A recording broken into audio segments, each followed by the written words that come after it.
So this is a really big deal that was just announced in the recent patch. So they're going to be adding a blind function update to RTA.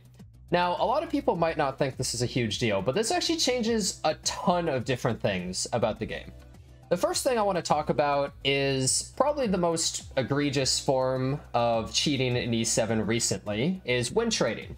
There's been a ton of win trading on the ladder. There's been a ton of win trading to get into the World Cup. There's lots of kind of stuff like that just constantly going on. Every single season this has been happening. There's many legend players that win trade. It's all over the place. And so this is going to make win trading harder. That said, I still think that win trading will happen because people can just be like, oh, I have this profile card and you have this profile card, and they'll kind of know that they queue into each other. So it's not going to completely fix that kind of stuff. But this brings me to my next point where it is really important, is if you're a one trick or somebody that doesn't really have a very big character pool, this is a really big deal. Because if you have a small character pool, suddenly you're able to not just get target banned all the time. Now, that said, maybe people will remember your profile card and be like, oh, it's this guy? So maybe you'll have to like swap between profile cards. Maybe that's too much of a pain. I don't know. But if you're taking it really seriously, that might actually be a viable option. I think that's something that's actually really important. There's some people that you'll just be like, oh, it's this guy, and you'll instantly target ban their characters, and some people don't have many things to rely on, many crutches, so they'll just instantly fold, and they'll be like, well, I can't pick them now, what do I do? It does help streamers potentially too, unless it's specifically like a stream sniper or something that knows your profile card and everything. Then they'll not really know that it's you, which could also be good as well, I suppose. And it seems as though it's only hidden before the battle begins, it says. So once you get into the actual match, you'll see their name and you'll be like, oh, okay, it's this person, right? And you might eventually kind of realize who it is based off the profile card. But let me bring it to the next thing, and this is really important. So the E7 GG website that came out, which was sharing a lot of data about people, where you could search up their username, you could see their most used characters, you could see what sets they were on, you could even look at how far they were in the turn bar in some of their previous matches. So that was kind of a big deal to a lot of people. A lot of people were upset about this, so this helps against that. But more importantly, China actually made a tool using that. Sorry for the blurry picture. This was in the E7 content creator Discord that Valky sent specifically. So you could pay for a service for a Chinese client where when you matched into somebody, it would instantly load up the player and all of their like most picked, most banned, their characters with gear sets approximate all of their speed based off of their previous matches.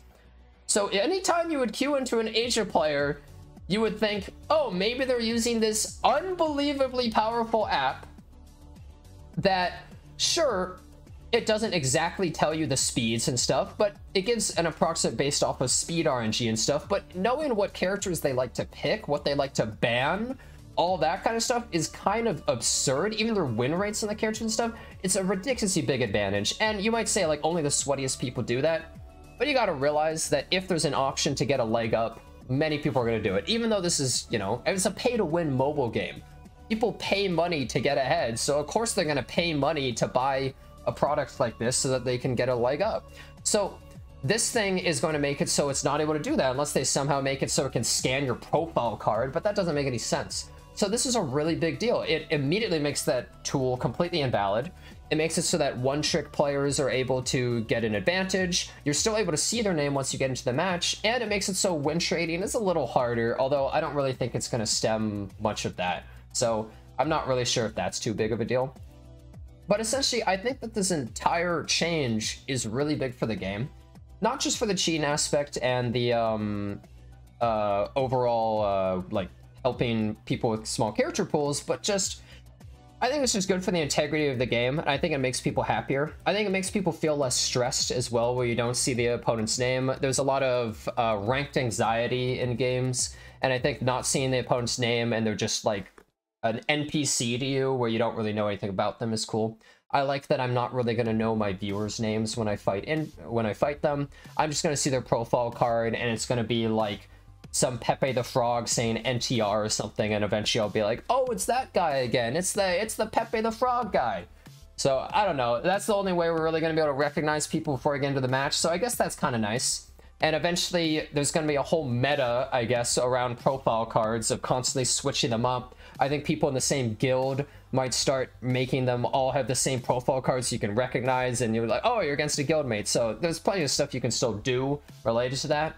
But now you actually have to pay attention when you get into the match to see the profile card, because once you're actually in, you're not going to see their name or anything. And this affects all ranks.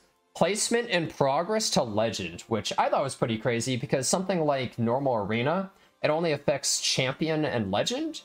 So they just said, screw it, everybody. I don't care if you're bronze, I don't care if you're legend. No cheating or like no looking at their names, none of that.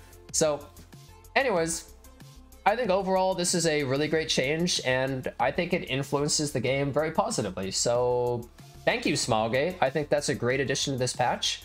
And I'm really happy they actually decided to do this, because I think a lot of people don't like seeing the opponent's names. They don't like the fact that you can look up information. They don't like the possibilities of using the E7GG app, and this just fixed all of it instantly. And people have been asking for it for quite a while, so thank you. And I hope they continue to make good changes like this.